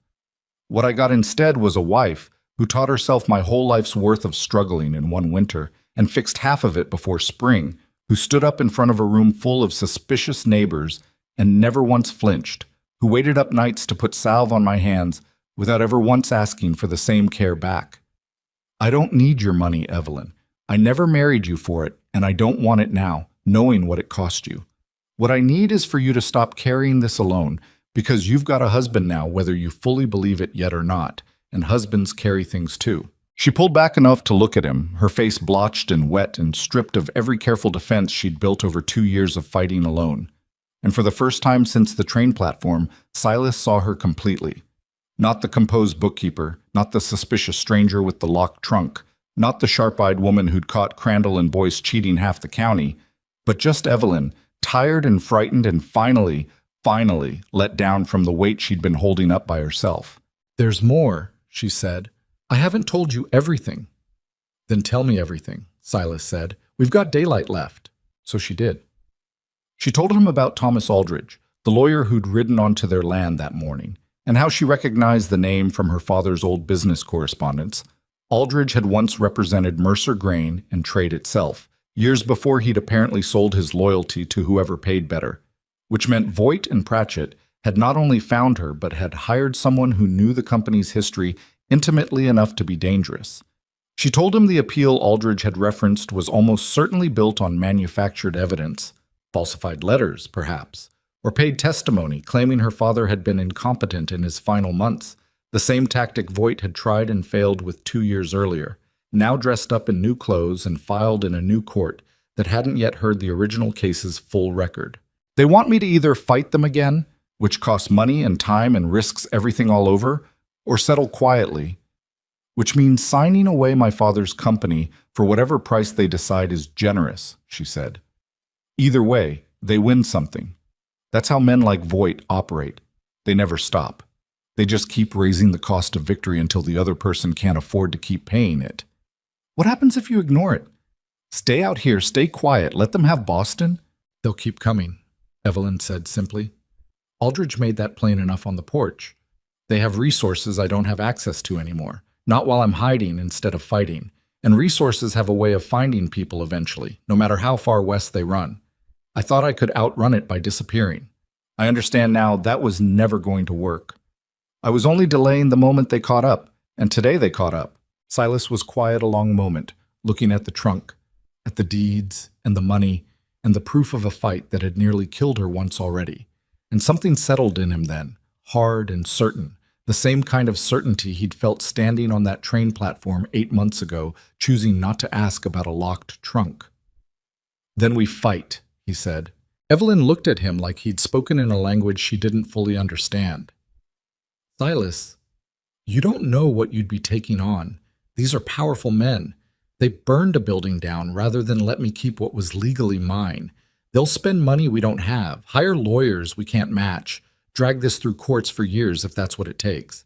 "I don't much care how powerful they are," Silas said, and there was something in his voice now that she hadn't heard before. Something underneath the quiet patience, a hardness that had been there all along, waiting. "I watched you stand up in a schoolhouse full of suspicious neighbors and defend your right to your own silence without ever once raising your voice. I watched you catch two grown men cheating half this county and make them write you a check for it before you left their office. You've been fighting this battle alone for 2 years, Evelyn, and you've been losing ground not because you're weak, but because you've had nobody standing beside you while you did it. That changes today. You're a wheat farmer, Silas, not a lawyer, not a businessman with Voight and Pratchett's kind of money. No, he agreed. I'm a wheat farmer who married a woman smarter than any man I've ever met, who happens to also be the rightful owner of one of the largest grain companies in New England, and who has spent her whole life proving people wrong about what she's capable of. I don't know the first thing about Boston courtrooms, but I know how to stand my ground on land that's mine, and I know how to recognize when somebody's trying to steal what doesn't belong to them, because that's exactly what Crandall and Boyce tried to do to me before you ever showed up, and you didn't let them get away with it either. For a long moment, Evelyn just looked at him, something shifting behind her eyes that Silas couldn't quite name. Disbelief, maybe, or the particular kind of wonder that comes from being offered something you'd stopped letting yourself want. You'd really do this, she said. Stand against men like that. Risk this farm, this life we've built, on a fight that isn't even yours. It is mine, Silas said. The second I married you, it became mine. That's what marriage means, far as I understood it growing up. Your fight's my fight now, same as mine's yours. I don't aim to start backing out of that understanding now, 8 months in, just because the fight turned out bigger than I figured. Evelyn closed the distance between them and kissed him then, sudden and fierce, nothing careful or composed about it at all, and Silas kissed her back with 8 months of patient waiting, finally breaking loose all at once, the trunk still open beside them, $11,000 and a dead man's legacy spread out across the floorboards of a front room that had never once, in 3 years of Silas living there alone, felt as full as it did right at that moment. When they finally broke apart, Evelyn rested her forehead against his, both of them breathing hard, the late afternoon light gone gold and low through the window now. Aldridge said he'd be at the hotel through the week, she said, waiting for my answer. Then we'll give him one, Silas said. Not the one he's expecting. What's that? Silas pulled back enough to look at her. Something steady and certain settled deep behind his eyes. We tell him we're not running anymore. We tell him Evelyn Mercer. Rowan intends to fight this through every court in the country, if that's what it takes, and that she's got a husband standing right beside her the whole way, and a farm full of neighbors who, suspicious as they've been, will stand up for her too, once they understand what she's really been carrying all this time. We tell him the era of you fighting alone is finished. Evelyn looked at him a long moment, and then, for the first time since the train platform, she let herself smile. Not the small, careful smile she'd been rationing out all winter, but something wider, something that reached all the way to her eyes. All right, she said. Then I suppose we have a great deal of work to do before that lawyer rides back out here expecting an easy surrender. Outside, the meadowlark had stopped singing, and the long Nebraska evening was settling gold and quiet over the fields. But inside the Rowan farmhouse, with the trunk standing open and a fortune's worth of secrets finally spoken aloud, something had shifted that neither of them could take back now, even if they'd wanted to.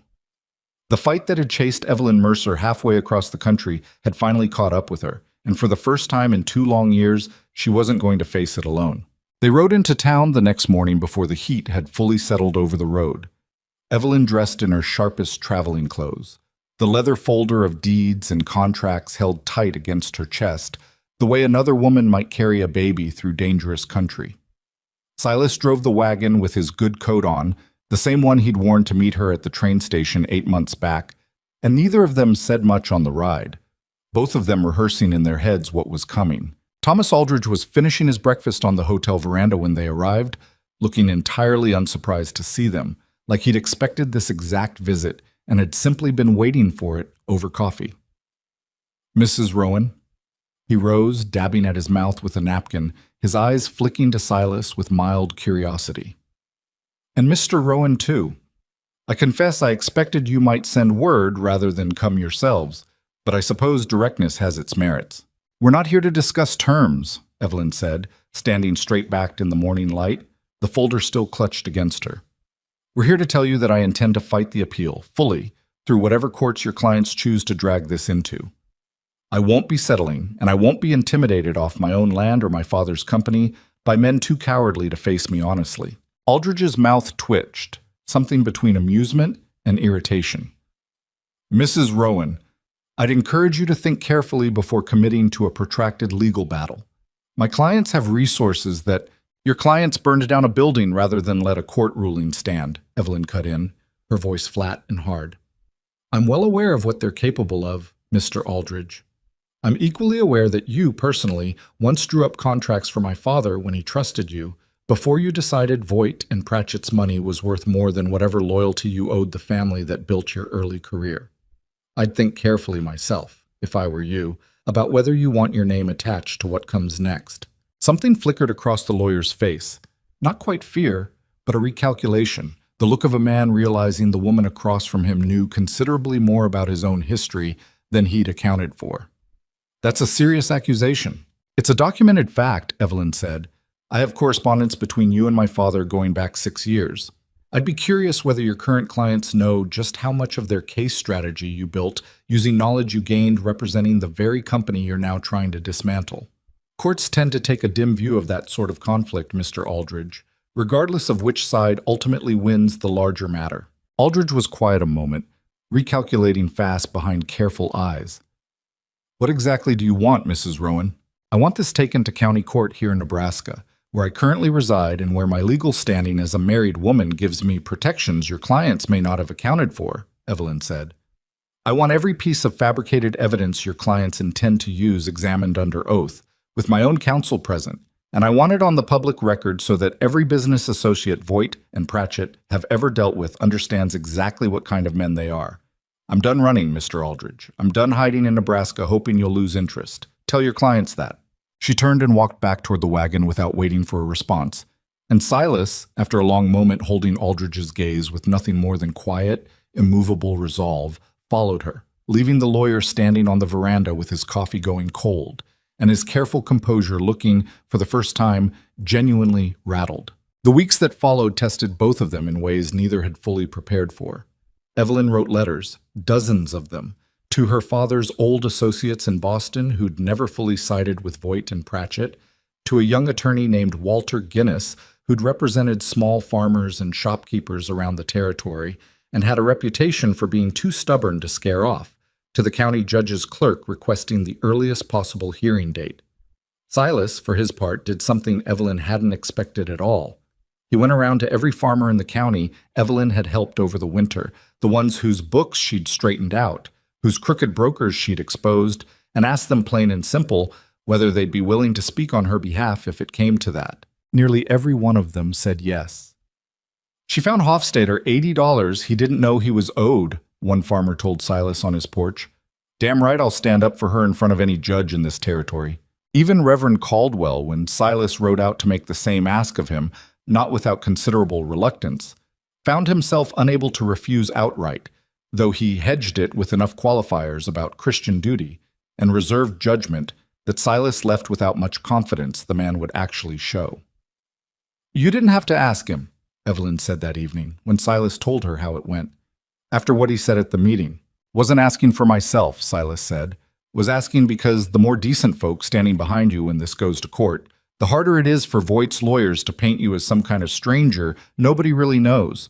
Caldwell's word counts for something in this county, even if the man's got the spine of a green sapling most days. Evelyn looked at him a long moment across the kitchen table, the same table where she'd once shown him a crooked grain ledger and started something neither of them had expected to grow into this. You've thought this through more carefully than I gave you credit for. I've had 8 months of watching you fix things nobody else thought could be fixed, Silas said. Figured it was past time I started pulling my own weight in the figuring out department. Walter Guinness arrived from the territorial capital in early August, a wiry, energetic man not much older than Silas, with ink-stained fingers and a way of talking fast that made Silas's head spin trying to keep up. He spent 2 full days going through every document in the trunk, laying deeds and contracts and old correspondence out across the kitchen table in careful order, occasionally letting out a low whistle or a muttered profanity at something he found. Your case is strong, Mrs. Rowan, he told her finally on the second evening, leaning back in his chair with visible relief. Stronger than strong, honestly. The original Massachusetts ruling is airtight. Properly executed will, sound mind testimony from your father's own physician, clear chain of ownership. What Voight and Pratchett are attempting now is built on sand, falsified letters. By the look of the inconsistencies I'm finding in the copies your lawyer back east managed to forward me, and testimony from men who, if I had to guess, are being paid handsomely to say things that don't square with the timeline. Can you prove that, the falsification? I can raise enough doubt that any honest judge will see exactly what's happening here, Guinness said. And from what I understand of Judge Harmon presiding over this district, honest is precisely what he is. Doesn't suffer fools, doesn't suffer corruption either, and has a particular distaste for big city lawyers trying to bully their way through his courtroom. I'd say your odds are good, Mrs. Rowan. Better than good, if your husband's neighbors turn up to speak the way he tells me they will. The hearing was set for the last week of August, held in the small county courthouse in the territorial seat, a squat brick building that had never in its history seen a case quite like the one about to unfold inside it. Word had gotten around the whole county by then, not just about the trunk, finally explained, but about the size of what Evelyn had been carrying, the fortune, the company, the men trying to steal it from her. And the courthouse was packed tighter than Silas had ever seen it. Farmers and shopkeepers and their wives crowding onto every available bench, drawn equal parts by curiosity, and Silas liked to believe genuine loyalty to the woman who'd spent a winter fixing their books for free. Voight himself hadn't come. A heavy-set man with cold eyes, who Evelyn pointed out from an old photograph in one of her folders, sending word instead through a second lawyer dispatched alongside Aldridge, a sharp-faced man named Corwin, who opened the proceedings with a confidence that started cracking within the first half hour. Your Honor, the matter before this court concerns the legitimate concerns of my clients regarding the soundness of mind of the late Mr. Josiah Mercer at the time he— Mr. Corwin, Judge Harmon interrupted, peering over his spectacles with the particular patience of a man who'd heard a great many opening statements in his career and found most of them unnecessary. I've read the Massachusetts ruling, I've read the physician's testimony from that original case, sworn and notarized, stating clearly that Mr. Mercer was of entirely sound mind. What I'd like to understand is what new evidence your clients believe justifies relitigating a matter already decided by a court of competent jurisdiction. Corwin shuffled his papers, visibly less smooth than he'd intended to be. We have testimony, Your Honor, from former employees of Mercer Grain and Trade who allege irregularities in— Produce them, Guinness said, rising from his seat without waiting to be asked. Your Honor, opposing counsel has filed sworn statements from 3 individuals claiming to have witnessed Mr. Mercer's mental decline. I'd ask that these witnesses be brought forward for cross-examination today, in this courtroom, rather than relying on documents alone. A long, uncomfortable silence followed, Corwin glancing toward the back of the courtroom where Aldridge sat, both men's expressions tightening. Your Honor, the witnesses are not currently available to travel to Nebraska, Corwin finally admitted. How convenient, Guinness said, not bothering to hide the dryness in his voice. Your Honor, I'd submit that sworn statements from witnesses unwilling or unable to face cross-examination carry considerably less weight than this court ought to extend them, particularly given that 2 of the 3 names listed on these statements appear by my own correspondence with associates in Boston to have left Mercer Grain and Trade's employ under circumstances directly tied to disputes with Mr. Voight himself, well before Mr. Mercer's passing. The courtroom murmured. Judge Harmon's expression had gone flinty.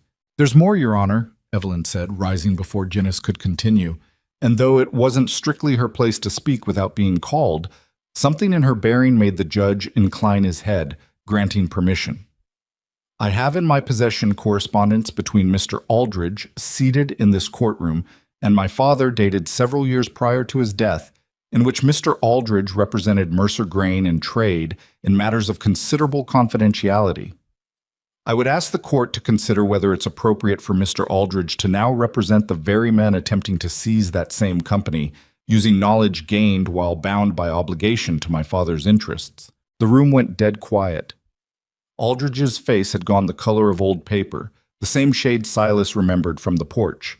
The day this whole fight had finally caught up with them. Judge Harmon studied the correspondence Guinness passed up to him, his jaw tightening as he read. Mr. Aldridge, is this accurate?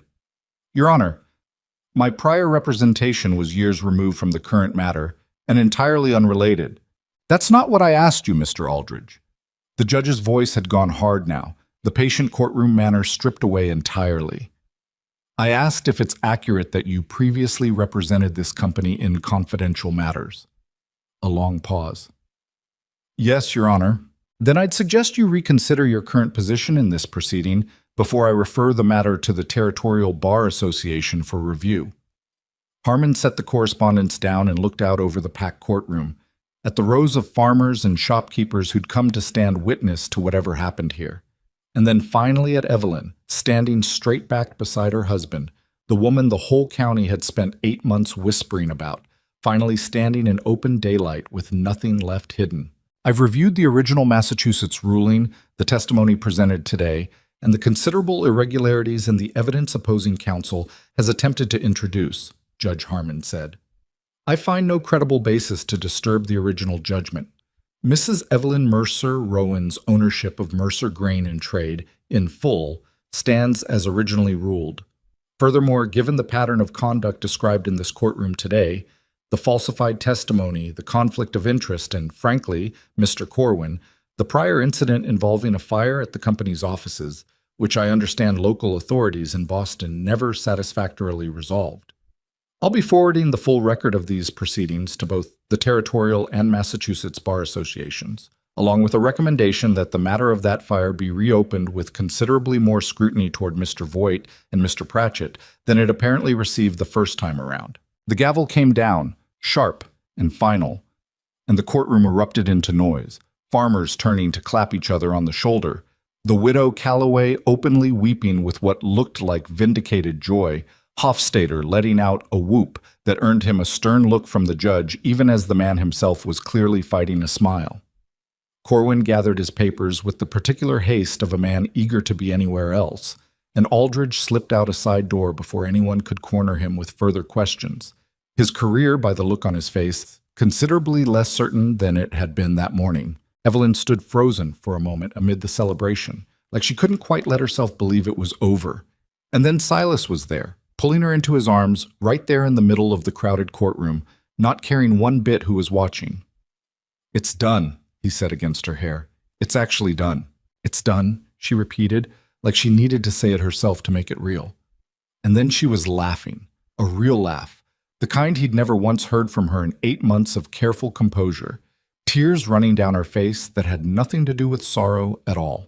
The ride back to Harrow Flats that evening felt different than any ride they'd taken together before. Lighter, somehow, the late summer fields gone gold in the slanting evening light, the wagon wheels turning easy over a road that had carried them through suspicion and silence and finally, into something that felt like solid ground. Evelyn sat close against Silas's side, her hand resting on his arm, and neither of them felt much need to fill the quiet with talk. "What happens now?" Silas finally asked, as the farmhouse came into view, the same modest 2-story place that had looked so unremarkable to him for 3 lonely years, and now felt like something worth defending with everything he had. "With the company, Boston, all of it.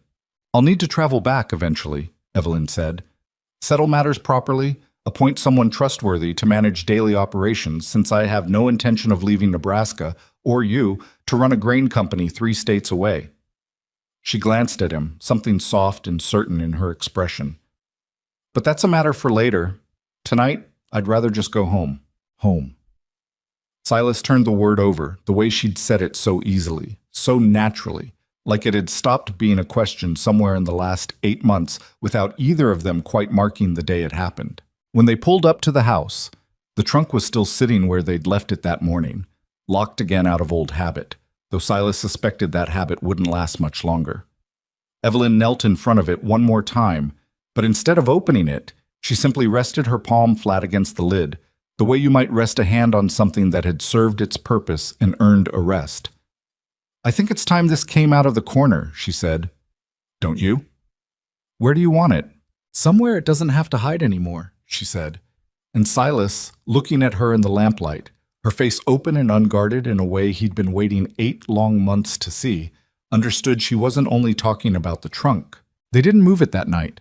There'd be time enough for that, time enough for all of it, the company and the courts and whatever came next. But Silas pulled her close right there in the front room, the same room where she'd opened a fortune's worth of secrets, and he'd asked the only question that had ever really mattered. And for the first time since Margaret's fever took her 2 winters back, the house didn't feel quiet in the empty way anymore. It felt quiet the way a held breath feels when it's finally, fully let go. Harvest. That September came in better than any Silas had seen in 5 years working the Rowan land, the wheat standing thick and gold clear out past the east fence line. And for the first time since he'd taken over the farm alone, he didn't spend the cutting season lying awake doing arithmetic in his head, wondering if the yield would cover what he owed. It would. Evelyn had seen to that months before the first stalk ever came down, renegotiating the storage contract with the grain elevator, restructuring the seed loan through a bank in the territorial capital that offered better terms than anything available locally, building a system so clean that even Hofstadter, who'd farmed that county for 20 years longer than Silas had been alive, started asking if his wife might consider taking on a few more neighbors' books, formally this time, for a proper fee. "Tell him I'll think about it," Evelyn said when Silas relayed the request one evening at supper. "Once the harvest's fully in, and I've got more than 4 free hours a week to spare." "You could just say yes," Silas said. "Man's been asking since spring." "I could." She speared a piece of potato with more focus than the task strictly required. "I've been considering something larger, actually. Not just keeping books for individual farmers, one at a time, the way I've been doing it. Something more structured. A proper office in town, perhaps, where any farmer in the county could bring his accounts and get an honest read on where his money's going, the same way I did for you that first winter." Silas set down his fork. "You're talking about starting a business." "I'm talking about doing the thing I'm good at, in a place that actually wants what I have to offer," Evelyn said, and there was something almost shy in the way she said it, a hesitance Silas had rarely seen in her since the day the trunk finally opened. "I spent 2 years fighting to keep a company. Most of Boston thought a woman had no business running. I'd like to spend the rest of my years building something here, in a place that's already shown me it's willing to judge me by my work instead of my name." "I think it's a fine idea," Silas said. "Better than fine. This county could use somebody honest looking after its numbers, and there's nobody more honest with a column of figures than you." She reached across the table and took his hand, the gesture easy now in a way it hadn't been those first careful months, no longer an instinct she second-guessed. "I'd want your blessing on it properly, though, not just approval. It would mean time away from the farm some days, money set aside for an office, maybe even hiring help eventually if it grows the way I think it might. Evelyn," he turned his hand over to hold hers properly, "you saved this farm before I even understood it needed saving. You faced down 2 of the wealthiest, meanest men in Massachusetts and walked out the other side with everything that was rightfully yours. I think you've more than earned whatever you decide to build next, and I think you already know I'd stand behind you whichever way you chose to build it." The office opened that November, a small storefront on the main street of Harrow Flats that had sat empty since the previous tenant, a milliner, had moved on to Omaha 2 years back. Evelyn had the windows cleaned and a modest sign painted. Mercer Rowan Accounting and Land Management. The name itself a small, deliberate statement about who she'd decided to be in this new life. Neither fully the woman she'd been in Boston, nor a stranger erasing that woman entirely, but something stitched together from both. Within the first month, she had 11 clients. By spring, she had 30, and a young woman from town, the schoolteacher's niece, working alongside her 3 days a week learning the trade. The matter of Voigt and Pratchett did not entirely fade, though it lost most of its teeth over that following year. The Territorial Bar Association's inquiry, combined with the Massachusetts authorities finally reopening the investigation into the fire at the company's old offices, turned up enough evidence of arson and witness tampering that Pratchett, the weaker-willed of the 2 partners, agreed to testify against Voigt in exchange for leniency. Voigt himself was indicted the following spring, and though Evelyn never traveled back for the trial, she received the news by telegram one warm April afternoon, reading it twice over at the kitchen table before setting it down with a long, slow breath that seemed to release something she'd been holding in her chest for the better part of 3 years. "It's over," she told Silas, who'd come in from the fields at the sound of the telegram boy's horse and found her sitting very still, the paper in her hands. "Truly over this time. Not settled, not appealed, not waiting for the next fire or the next falsified letter.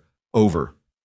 Silas pulled out the chair beside her and sat, taking her hand the way he'd come to do almost without thinking now, a habit as natural as breathing. How's it feel? She considered the question seriously, the way she considered most things. Strange, she admitted. I spent so long bracing for the next blow that I'm not entirely certain what to do with my hands now that there isn't one coming. Reckon you'll figure it out, Silas said. Same as you figured out everything else since you got off that train with a trunk too heavy for two men to carry. She managed the company from Nebraska after that, mostly by letter and the occasional telegram, having installed a trusted manager, one of her father's old foremen, a steady man named Joseph Whitfield, who'd remained loyal through the whole ordeal and had no interest in running the company himself, only in seeing it run honestly. Twice a year she traveled east to review the books in person, always returning within a month, always saying the same thing on the ride back from the train station, that Boston had stopped feeling like anything but a place she used to live, while Nebraska had become, somewhere in the last 2 years without her quite marking the day, simply home. It was on one of those return trips, in the early summer of the following year, that she brought someone back with her. A thin, sharp-eyed woman in her 50s named Margaret Donnelly, though she went by Mrs. Donnelly to most and insisted Silas call her Maggie within the first week, who'd worked as Evelyn's housekeeper, and in the darker years, her only real confidant back in Boston. She'd stayed loyal through the lawsuits, the fire, the long silence after Evelyn fled west, writing letters that took months to find their way to Nebraska and back. And when Evelyn finally wrote asking if she'd consider joining them, the answer had come back within 2 weeks. A single line. I was wondering when you'd finally ask. She kept house for my father before he died, Evelyn explained to Silas the evening before Maggie's arrival. And for me after. She's the only person from that whole chapter of my life I never once doubted, not for a single day, even when I doubted nearly everyone else. Then she's welcome here as long as she wants to stay, Silas said simply. And when Maggie Donnelly stepped off the train a week later, looking around at the flat brown country with an expression of frank, undisguised skepticism, Silas found himself laughing for the first time in longer than he could remember at the dry, unimpressed way she said, "Well, it's certainly flat," before allowing herself to be folded into an embrace by the woman she'd helped raise. Maggie took to farm life slower than Evelyn had, complaining at length about the wind, the dust, the absence of any decent bakery within 20 miles. But she settled in all the same, taking over the kitchen with an authority Evelyn happily ceded, and within a season, the whole house had the particular layered warmth of a place with more than 2 people living full lives inside it. The trunk, by then, had been moved out of the front room entirely and into the main parlor, no longer locked, sitting open most days with old photographs and a few of Josiah Mercer's personal letters arranged on top, a kind of shrine that had stopped being something to hide and become instead something to remember by. Proof, sitting in plain sight, of exactly how far Evelyn had traveled to get here, in every sense the word allowed. The town's feelings toward her had shifted just as completely. Mrs. Voss, who'd done more than anyone to fuel the early whispers, became, somewhat to Silas's amusement, one of Mercer Rowan Accounting's most loyal clients, having discovered her own husband's dry goods ledgers were riddled with errors that Evelyn corrected within an afternoon.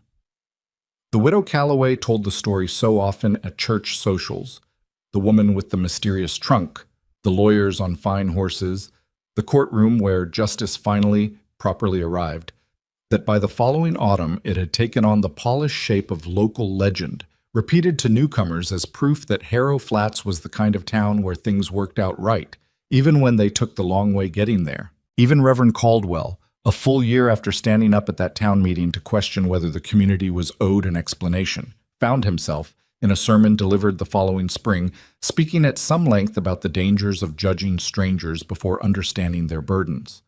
A sermon Evelyn sat through with her face carefully neutral, though Silas, beside her, had to bite back a smile at the sight of Agnes Caldwell shifting uncomfortably in her own pew. One year, almost to the day, after Evelyn Mercer had stepped off the train at Harrow Flat Station, with a trunk too heavy for 2 men to carry, Silas stood again on that same platform, waiting, not for a stranger this time, but for Evelyn herself, returning from what would be her final formal trip back to Boston, The company's affairs at last fully settled into Joseph Whitfield's capable hands, her role reduced to letters and occasional oversight rather than the constant, exhausting vigilance that had defined the first years of her ownership.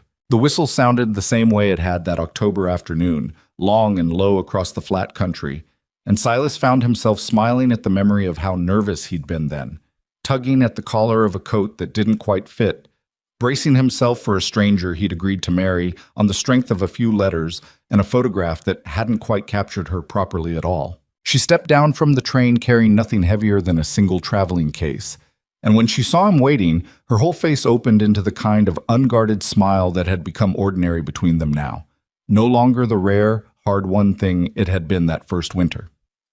"You didn't have to come meet the train," she said, as he took her case and offered his arm, the gesture no longer strange or unpracticed on either of them.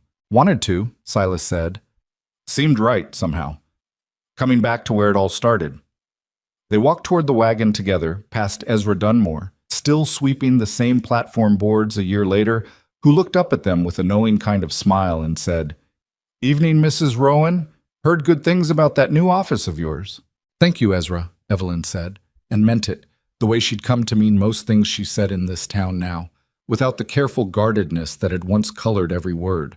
On the ride home, the wheat stood gold and ready in the long fields on either side of the road. Another fine harvest waiting just days away, and Silas found himself thinking, not for the first time, about the choice he'd made on that very platform a year ago. To ask nothing, to demand no explanation, to extend trust to a stranger before he had a single piece of proof she deserved it.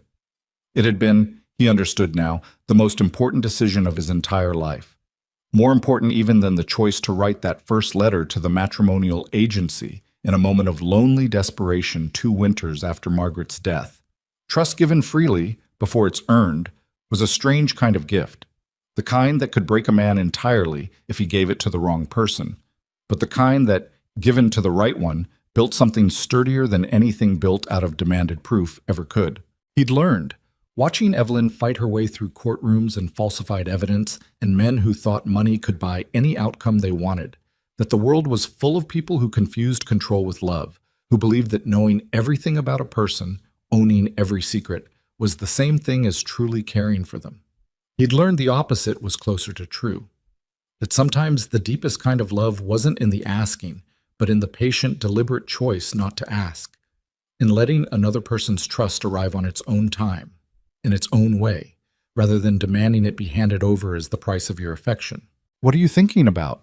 Evelyn asked, watching him from her place on the bench seat beside him, the wind catching loose strands of her dark hair. "About that trunk," Silas said, "and about how scared half this town was of what might be inside it, and how it turned out to be nothing more than proof of how hard one woman fought to keep what was rightfully hers." "And what does that tell you?" Silas considered the question a long moment, the wagon creaking steady beneath them, the fields rolling gold and endless toward a horizon that no longer felt lonely the way it had 3 years back. "Tells me most of what scares people about strangers isn't really about the stranger at all," he said finally. "It's about what we're scared might be true of ourselves, if we let somebody close enough to really see us. You carried that trunk because you'd learned the hard way that people take advantage of what they know about you. I let you keep it locked because I'd learned, losing Margaret, that some things can't be rushed, only waited on. Turns out we were both just scared in our own particular way, and turns out trusting each other anyway was the only thing that ever actually fixed it." Evelyn was quiet a moment, watching the fields pass, and then she leaned her head against his shoulder, the gesture easy and unguarded in a way it had taken the better part of a year to earn. "I used to think strength meant carrying everything alone," she said, never asking for help, never showing anyone the full weight of what I was managing. "Because the one time I let my guard down, men twice my size in business tried to burn the proof of my whole life's work to the ground. I think I understand now that real strength was always the other thing. Letting someone else help carry it, even when every instinct told me that was the most dangerous thing I could possibly do. Even when the someone's just a wheat farmer with cracked hands and no idea how a Boston courtroom works. Especially then," Evelyn said, and laughed, soft and warm, the late afternoon light gold across both their faces as the farmhouse came into view ahead, smoke rising thin and steady from the chimney where Maggie Donnelly would already be starting supper. The trunk sitting open and unashamed in the front parlor, a year's worth of suspicion and fear finally settled into something that looked, from where Silas sat, a great deal like peace. They pulled the wagon up near the porch steps, the same steps where a stranger had once stood guarding a locked secret with nothing but her own composure and the quiet hope that a man she'd never met might choose patience over suspicion. He had. And in the choosing, in the long, careful months of trust extended before it was earned, two people who'd each spent years learning to carry their burdens alone had built, without quite meaning to, a life neither of them had to carry by themselves anymore. Not the wheat, not the ledgers, not the company 3 states away, not even the old grief that had once made an empty farmhouse feel too quiet to bear. The wind moved soft across the fields that evening, carrying the smell of ripening wheat and wood smoke. And somewhere out past the barn a meadowlark started up its song, same as it had the day the trunk finally opened, same as it would the next morning and the morning after that, marking out the ordinary, unremarkable rhythm of a life that had, against every early whisper in Harrow Flats, turned out exactly as solid and exactly as honest as the woman who'd built it.